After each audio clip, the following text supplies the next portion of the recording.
Bonjour à tous, voici une nouvelle petite vidéo comme je vous avais promis qui va nous permettre de faire des pondérations de réactions d'oxydoréduction un petit peu plus complexes. Et donc c'est le chapitre 8 et donc vous voyez qu'on va apprendre à écrire des équations ioniques moyennant un nouvel outil qui est le nombre d'oxydation. Et pour ce faire, je pars d'une mise en situation. C'est la même que celle que j'utilise habituellement en cours, à savoir le titrage, vous vous souvenez, ça c'est vraiment comme au niveau des réactions acide-base. On met ici du permanganate. Je n'ai pas mis volontairement le K+, parce qu'ici il ne va pas intervenir. Et ici en solution, on a du fer 2+. Et on vous dit que donc on titre le fer 2+ par du permanganate et on produit du fer 3+ et du Mn2+. Alors quand on a ça devant les yeux, on comprend bien que les deux fers vont être reliés par une demi-réaction, fer 2+ et fer 3+. Puisqu'il faut que les charges soient identiques à gauche, à droite, on va mettre ici, de ce côté-ci, un électron.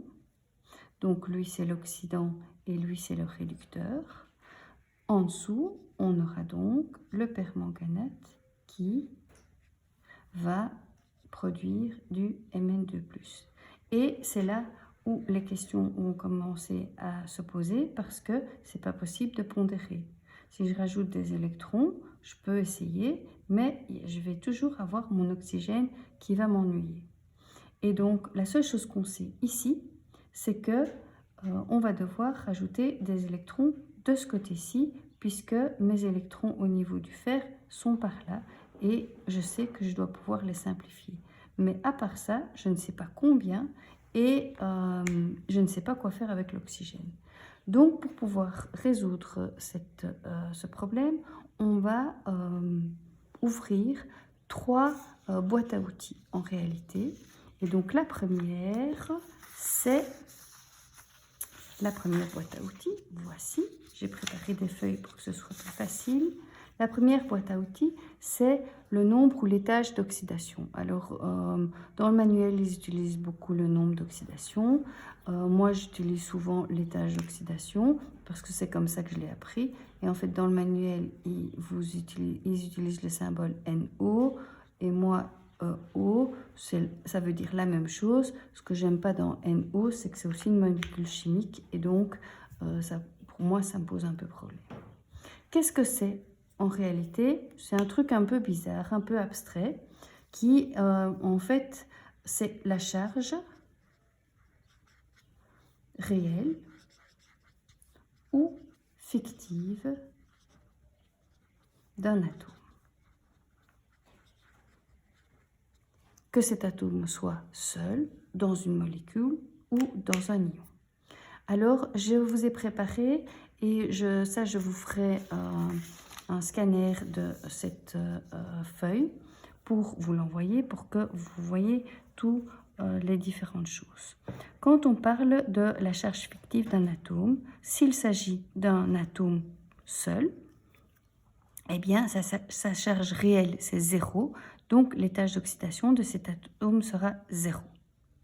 Quand on a un ion monoatomique, vous voyez que je vous ai mis des exemples, avec un seul atome, l'étage d'oxydation, ce sera la charge réelle de cet ion, à savoir +1 pour Na+, ou -2 pour le sulfure.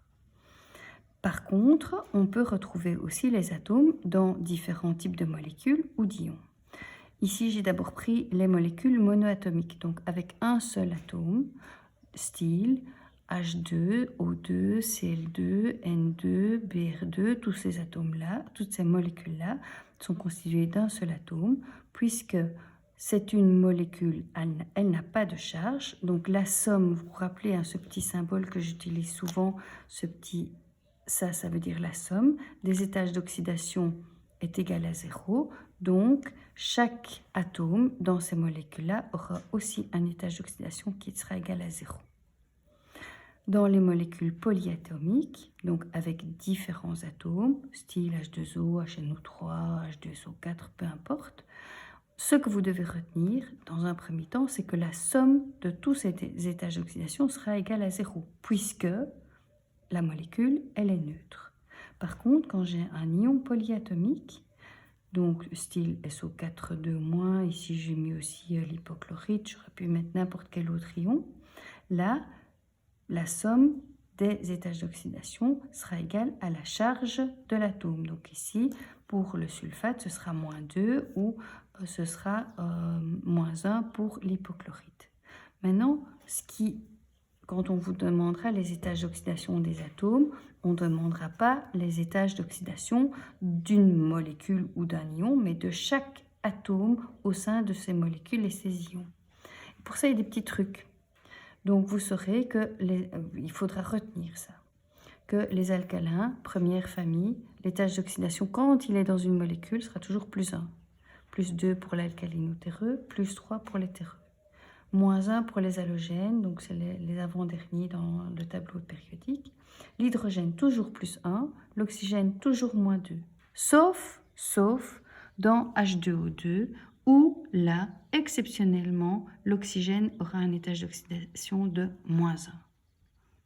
Qu'est-ce qu'on fait avec ça? Je vais juste vous montrer 2-3 petits exemples de qu'est-ce qu'on peut calculer, comment on le fait. C'est assez simple, hein? C'est niveau... je reprends mes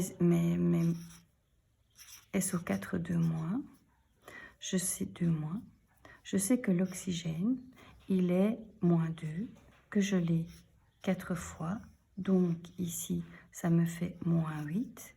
Je sais que si je fais la somme de tout ça, je dois avoir la charge, -2, donc ça me permet de trouver le soufre que je ne connaissais pas.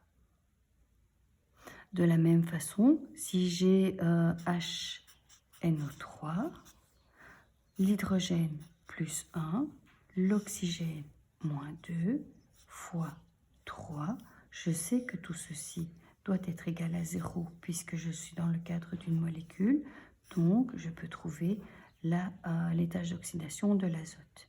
Ici, on est bien à -8, je dois avoir au final, donc x -8 est égal à -2, on peut le faire comme ça, et donc x est égal à, tout le monde l'aura bien calculé dans sa tête, est égal à 6. 6 - 8, ça fait bien -2. Et ici, on va avoir 1 plus x moins 6 est égal à 0. Donc ici, on est à 5 au niveau de l'étage d'oxydation de l'azote.